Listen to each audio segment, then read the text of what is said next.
Bismillahirrahmanirrahim. Assalamualaikum warahmatullahi wabarakatuh. Selamat siang, salam sejahtera bagi kita sekalian. Shalom, salve, swastiastu, namo buddhaya, salam kebajikan, rahayu, rahayu.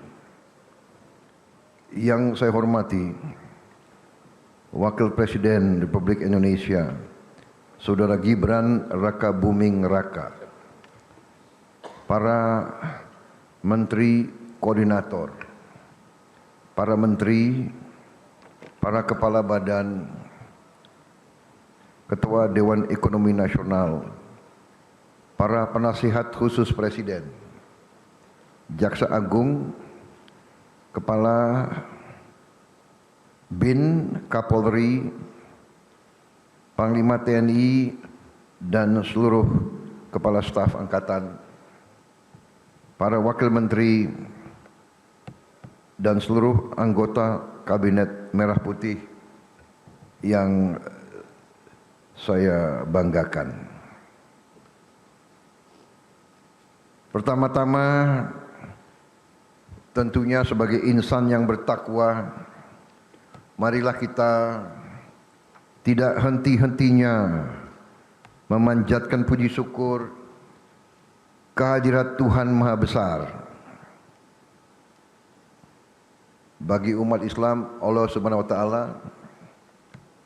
atas segala karunia, kesehatan, kebaikan yang masih diberikan kepada kita, sehingga kita dapat berkumpul di siang hari ini di Hambalang, Jawa Barat. Hari ini saya sengaja mengundang saudara-saudara berkumpul di Hambalang, di Padepokan Garuda Yaksa, untuk memberi taklimat awal tahun 2026. Pertimbangan saya kumpulkan adalah pertama, untuk kita evaluasi kerja kita tahun lalu. Selanjutnya kita memahami kondisi bangsa kita di tengah dinamika dan gejolak dunia. Dan selanjutnya kita melihat ke depan tahun ini, langkah-langkah apa yang harus kita laksanakan, sasaran-sasaran apa yang harus kita capai. Saudara-saudara sekalian, kita memahami bahwa kondisi bangsa kita penuh dengan tantangan dan cobaan. Yang terakhir, tentunya kita memahami benar bencana-bencana yang terjadi di 3 provinsi di Aceh, tapi juga di beberapa tempat-tempat lain, di Jawa Barat, juga di Jawa Timur, di Jawa Tengah, di beberapa tempat lain. Jadi saudara-saudara, kita hadapi itu, dan dengan kita hadapi itu, kita memahami benar bahwa ternyata negara kita sesungguhnya memiliki kekuatan. Negara kita telah mampu dan terus-menerus membuktikan kepada rakyat kita dan sesungguhnya kepada diri kita sendiri, kepada elit kita, bahwa negara Kesatuan Republik Indonesia punya kekuatan. Kita memahami itu dan kita terus telah membuktikan itu di tahun 2025 dan akan kita buktikan di tahun 2026 ini. Saudara-saudara sekalian, dengan ini semua saya ingin menggunakan kesempatan pertama di awal taklimat saya untuk menyampaikan terima kasih saya yang sedalam-dalamnya dari hati saya. Terima kasih saya sebagai presiden, sebagai pemimpin, sebagai penerima mandat dari rakyat Indonesia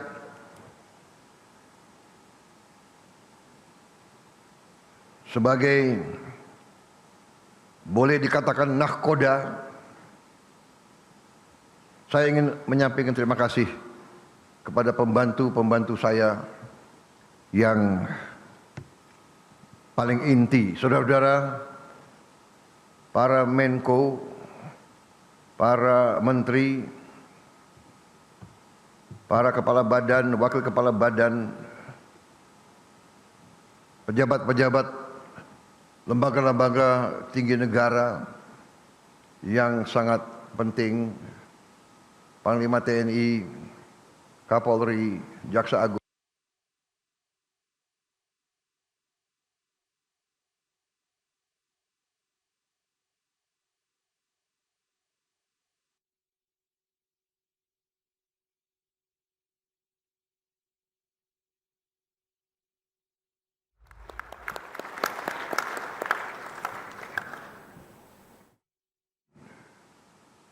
Perhatikan fakta, facts on the ground yang bisa diukur, bisa dipegang, bisa dilihat.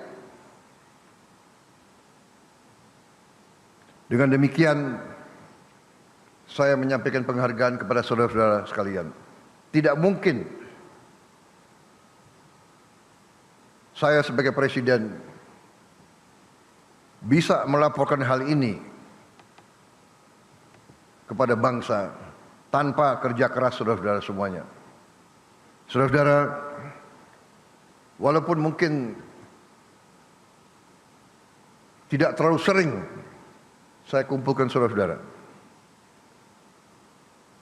saudara-saudara telah bekerja dengan penuh inisiatif, dengan penuh pemahaman, keberanian, karena saudara-saudara mengambil keputusan, mengambil inisiatif itu membutuhkan keberanian. Yang paling aman, paling gampang tidak berbuat apa-apa atau menunggu petunjuk. Tetapi pemimpin sejati, pemimpin sebenarnya adalah mereka yang memahami strategi besar, memahami tujuan, memahami direktif pemimpin, sehingga yang dipahami adalah arah besar, adalah petunjuk umum. Bukan tiap keputusan harus menunggu petunjuk atasan. Jadi saudara-saudara, apa yang kita telah capai menurut saya sangat membanggakan. Salah satu landasan pertama dari strategi transformasi bangsa yang saya canangkan, yang saya tawarkan kepada rakyat sewaktu saya dan saudara Gibran mencalonkan diri sebagai presiden dan wakil presiden, kita maju ke hadapan rakyat dengan sesuatu strategi strategi tertulis, strategi terukur, strategi melalui kajian puluhan tahun. Strategi yang kita yakini, yang kita sebut strategi transformasi bangsa. Di mana esensinya adalah yang pertama, bangsa Indonesia harus mandiri. Bangsa Indonesia harus berdiri di atas kaki kita sendiri. Dan di situ elemen utamanya adalah swasembada pangan. Tidak ada bangsa yang merdeka bila mana bangsa itu tidak bisa menjamin makan untuk rakyatnya. Dan awalnya adalah swasembada beras, karena beras adalah makanan pokok kita. Tapi yang dikatakan swasembada pangan adalah tidak hanya beras. Beras, jagung, singkong, dan yang lain-lain. Swasembada pangan artinya adalah karbohidrat dan protein. Kita harus swasembada protein. Dan juga selain swasembada pangan, dasar selanjutnya adalah swasembada energi. Kalau kita tergantung dengan bangsa lain untuk energi kita, tidak mungkin kita makmur. Tidak mungkin kita lepas dari kemiskinan. Saudara-saudara, strategi ini ternyata dibenarkan oleh dinamika dunia. Kita bisa bayangkan, kalau kita tidak swasembada beras, di tengah konflik di mana-mana, di tengah perang di mana-mana, sumber import beras kita tadinya adalah Thailand dan Kamboja dan Vietnam. Sekarang Thailand sama Kamboja perang terus. Setelah perang, negosiasi, gencatan senjata, damai, meletus lagi. Dalam keadaan seperti itu, bayangkan, amankah kita tergantung import dari negara yang konflik? Salah satu sumber makanan kita juga dari India. India perang sama Pakistan. Saudara-saudara, kita juga pernah mengalami COVID. Semua negara pengekspor makanan menutup. Kita tidak bisa import walaupun kita punya uang. Dan import berarti devisa kita keluar. Jadi saudara-saudara, pangan dan energi harus kita mandiri. Alhamdulillah, target yang saya berikan kepada tim pangan kita, saya berikan target waktu awal pemerintahan yang saya pimpin adalah 4 tahun untuk swasembada pangan. Alhamdulillah, Desember 31 tahun 2025, waktu 24.00 bisa kita dengan resmi mengatakan di tahun 2025 Republik Indonesia swasembada beras.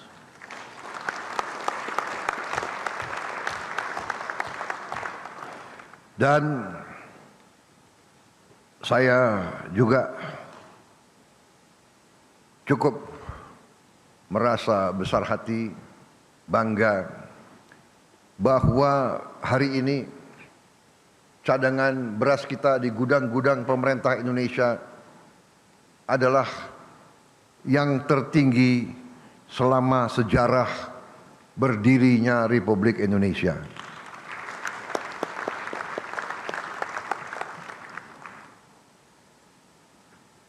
Pernah di pemerintahan Presiden Soeharto, kita di puncaknya pernah punya cadangan beras di gudang pemerintah 2 juta ton.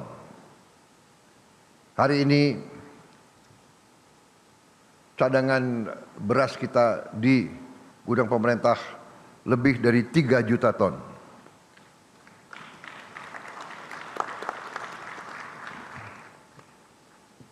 Tertinggi sepanjang sejarah Republik Indonesia. Ini saya kira adalah akibat kerja keras semua unsur. Saudara-saudara sekalian,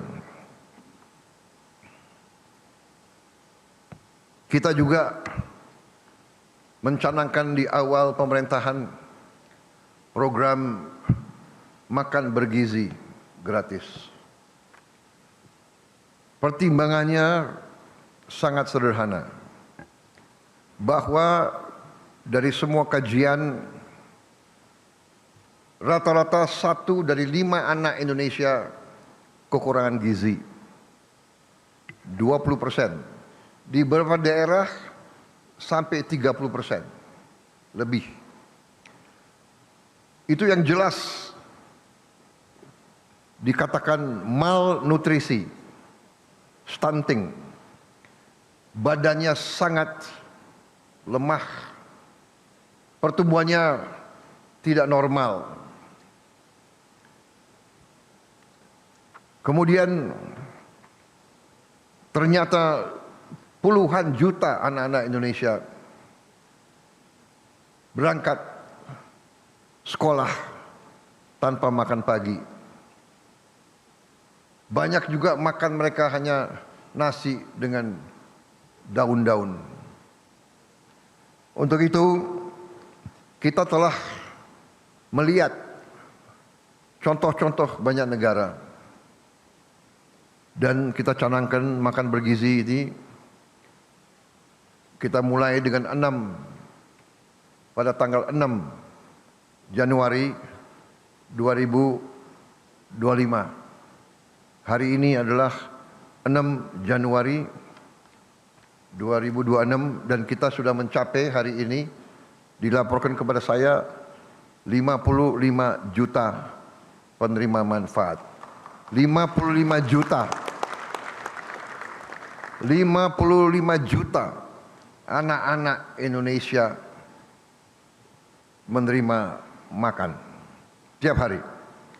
Dan termasuk ibu-ibu hamil. Ini sesuatu yang membanggakan juga, karena negara-negara yang kita ketahui, contoh Brazil, Presiden Brazil menyampaikan kepada saya, mereka butuh 11 tahun untuk mencapai 40 juta penerima manfaat. Kita 1 tahun mencapai 55 juta penerima manfaat. Apakah ada kekurangan? Ada. Dalam usaha manusia sebesar ini pasti ada kekurangan. Apakah ada penyimpangan? Pasti. Dalam usaha manusia sebesar ini pasti ada kekurangan dan penyimpangan. Tapi kita bersyukur bahwa kalau kita pelajari dengan objektif statistik, boleh dikatakan bahwa kita 99,99% berhasil. Jadi saudara-saudara, tentunya kita harapkan zero defect. Itu yang harus kita capai. Tidak kita puas dengan kekurangan 0,00 sekian. Itu pun bagi kita sesuatu yang harus kita atasi. Dan alhamdulillah kita sudah mengatasi dan kita sedang atasi terus. Langkah demi langkah, pengawasan demi pengawasan, langkah-langkah pengamanan terus kita lakukan. Tapi intinya adalah bahwa kita intervensi. Saya ingat kata-kata pendahulu-pendahulu kita. Salah satu ucapan Bung Karno,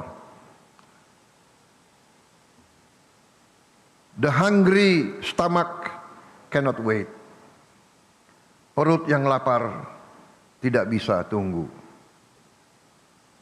Pemimpin yang bertanggung jawab, pemimpin yang punya hati, pemimpin yang punya kepedulian harus bekerja keras untuk menghilangkan kelaparan dan kemiskinan. Ini tugas yang kita emban, tugas mulia, dan alhamdulillah kita penuh keyakinan. Kita buktikan. Saya sangat yakin, walaupun begitu banyak pakar yang mengejek saya dan tim saya, menyinyir, mereka katakan MBG pasti gagal. Tapi kita buktikan kepada mereka, MBG berhasil. MBG dinantikan oleh semua rakyat. Bahkan sekarang saya repot, saya sedih kalau saya ke daerah-daerah, anak-anak panggil saya, teriak saya, "Pak, kapan kami terima MBG?" Dan kita lihat video klip bagaimana kendaraan MBG datang, rakyat menunggu, menyambut. Ya Allah, udah ditanding nanti anak ini, ya Allah.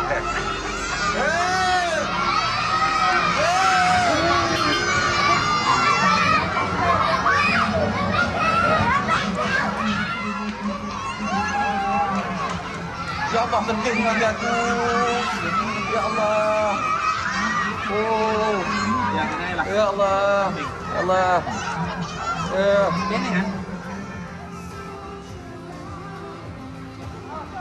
Manusia macam mana? Mantap Prabowo. Apa nak? Mantap Prabowo. Enak. Enak. Enak? Enak? Enak Dilan? Dilan? Terima kasih nasinya enak banget. Mungkin tadinya. Ya, terima kasih. Enak.